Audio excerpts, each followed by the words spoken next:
Parlons placement, troisième et dernière partie, en compagnie de Guillaume Fraget. Bonjour Guillaume. Bonsoir Thomas. Vous êtes responsable développement retail chez Primonial Reim. Un mot de Primonial et de ce compartiment Reim.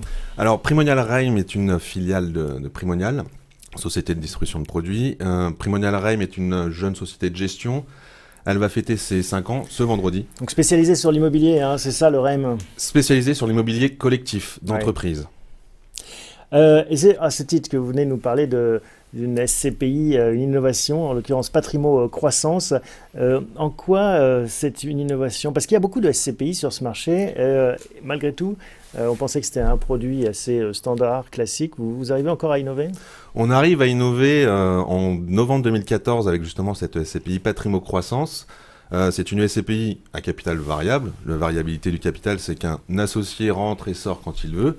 On n'est pas marié à long terme, on n'est pas obligé de rester sur 3, 8, 10 ans? Absolument pas. Le client rentre, la SCPI a une durée de vie de 99 ans. Donc le client peut rentrer demain et sortir ce soir. Voilà. Bon, il y a des frais il y a des frottements, des frais d'entrée et de sortie, donc il faut les prendre en compte. Comme dans toute acquisition d'immobilier, il y a des frais de notaire. Mais techniquement, c'est possible. Techniquement, c'est possible. Pourquoi une innovation?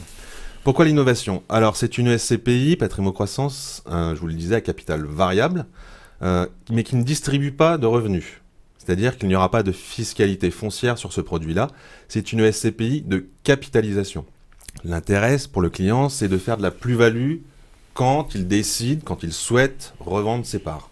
Il faut peut-être expliquer sur quoi investit cette SCPI. Qu'est-ce qu'il y a derrière, en fait? Alors, ce qu'il y a derrière le sous-jacent... Et c'est ça l'innovation. C'est ça l'innovation, c'est grâce justement à la loi Allure qui a été promulguée en 2014, qui élargit l'objet social de la SCPI, parce qu'auparavant, la SCPI, c'était uniquement acheter des actifs immobiliers et gérer ces actifs immobiliers en y mettant des locataires. Maintenant, cette loi Allure nous permet d'acheter des actifs immobiliers sans qu'il y ait forcément de locataires. Donc là, ça va être de la nue propriété. Ça va être des actifs résidentiels. Il y a des locataires souvent ou pas, mais vous n'achetez que les murs. On n'achète que les murs. On ne s'occupe pas des locataires. Les locataires, ça va être à la charge des bailleurs sociaux, des usufruitiers qui vont bénéficier de tous les loyers. Parce qu'en effet, c'est ce que permet cette loi, de faire des SCPI démembrés, donc n'investir que dans les murs, la nue propriété, mais dans une catégorie de biens particulière qui est celle qui intéresse les bailleurs sociaux, en fait. Tout à fait, ça va être de l'actif résidentiel dans des zones de tension foncière où il y a une réelle demande, où on a identifié des flux migratoires importants. Donc ça va être la banlieue parisienne, ça va être l'arc atlantique, le bassin méditerranéen. Et ce sont des actifs c'est du logement intermédiaire social. On peut prendre des exemples, vous avez des exemples à nous? Alors les actifs qu'on a achetés récemment, ça va être à Rueil-Malmaison, ça va être 3 lots qu'on a achetés dans un programme, parce que bien évidemment, on achète de manière diffuse. On va sélectionner, nous en tant que spécialistes et experts immobiliers, on va sélectionner les meilleurs actifs dans les meilleurs endroits. Ouais, c'est ça votre métier. Voilà, c'est notre métier. Nous gérons de l'immobilier, nous savons investir et gérer. Donc on a acheté dernièrement aussi dans Paris 15, on a acheté à Bordeaux, on a acheté à Nice, à Lyon, vraiment dans les grosses zones de tension foncière, là où il y a une réelle demande. Comment est-ce qu'on peut investir? Il y a plusieurs façons de détenir des parts de SCPI. Expliquez-nous un peu. Tout à fait. Alors la première chose, c'est que pour acheter des parts de SCPI, c'est une mise minimum. C'est minimum 5 000 €. Donc c'est déjà pas la même chose que d'acheter en direct. Ensuite, sur cette SCPI-là, il y a 3 modes de détention différents. Le premier mode, c'est d'acheter en direct, au comptant. J'ai 5 000 €, j'ai 5 000 €, je les investis. On les investit dedans. Deuxième méthode, c'est toujours en direct, mais on va les acheter à crédit. Donc je vais voir mon banquier, j'emprunte 5 000 € et je vous les donne. Voilà.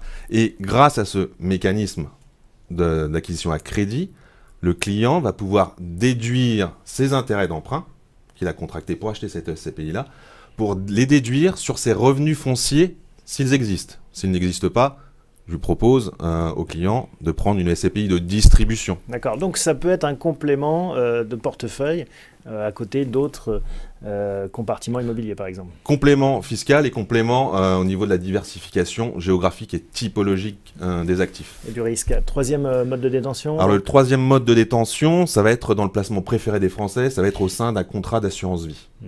L'avantage au sein d'un contrat d'assurance vie, c'est d'abord, premièrement, c'est bénéficier des conditions fiscales qu'offre l'assurance vie. Ça va être la liquidité. qui est assuré par l'assureur. Et troisième point, et non des moindres, c'est la transparence au niveau de la performance de cette SCPI-là. C'est-à-dire que le client, à chaque relevé de compte, il va pouvoir identifier la performance de sa SCPI, tout simplement parce que la SCPI valorise tous les mois. Et alors c'est là où il faut peut-être ouvrir le capot, hein, soulever le capot pour voir le moteur. Et surprise, il n'y a pas un, mais deux moteurs.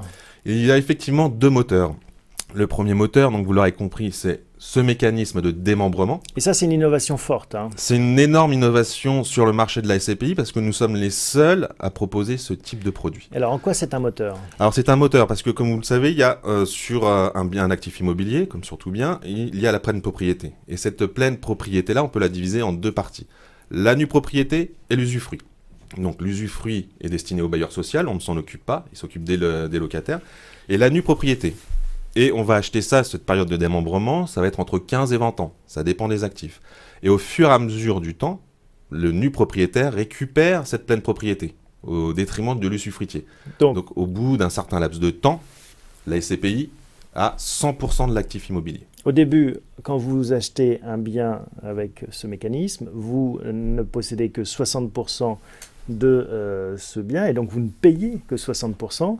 Mais au bout de 15 ans, vous en aurez 100%. Donc on achète un prix de 60, ce qui vaut 100 à 15 ans. C'est ça, c'est la SCPI qui achète pour le compte de ses associés ses actifs à 60%. Et c'est là le premier moteur, parce que ces petits pourcentages grignotés au fil des ans, on peut les récupérer dans cette valeur liquidative mensuelle. Tout à fait, c'est-à-dire que ce mécanisme de démembrement, on l'a calculé au département du fund management, au sein de nos équipes, et on l'estime à 3,5% par an. Cette revalorisation mécanique du démembrement, c'est 3,5% par an, lissé sur 12 mois. Et c'est ça qui vous permet d'avoir une valeur liquidative mensuelle, ce qui n'est pas le cas de la plupart des SCPI qui sont plutôt trimestrielles, c'est ça? Alors là, pour les SCPI classiques de distribution, les revalorisations de prix de part, comme on l'entend, c'est exceptionnel, c'est pas tous les trimestres. Ça va être une fois par an, ou grand maximum. Oui, donc là, c'est quand même un gros attrait, et ça permet de renforcer ce côté capital variable, entrer et sortir, comme bon vous semble.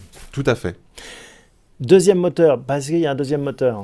Le deuxième moteur qui vient compléter la revalorisation mécanique, ça va être le foncier, bien évidemment.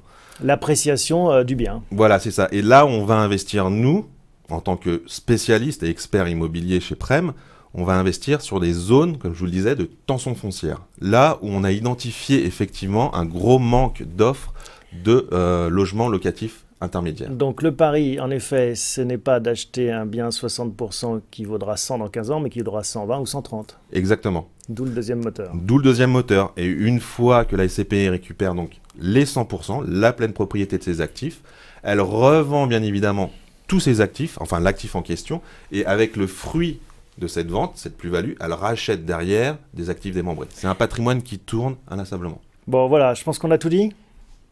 On a fait le tour. Patrimo Croissance, c'est le nom de cette SCPI innovante. Merci Guillaume Fragel de nous l'avoir présenté. Merci Thomas. Un produit donc, que vous pouvez trouver chez Primonial REM. Merci, à bientôt. Merci.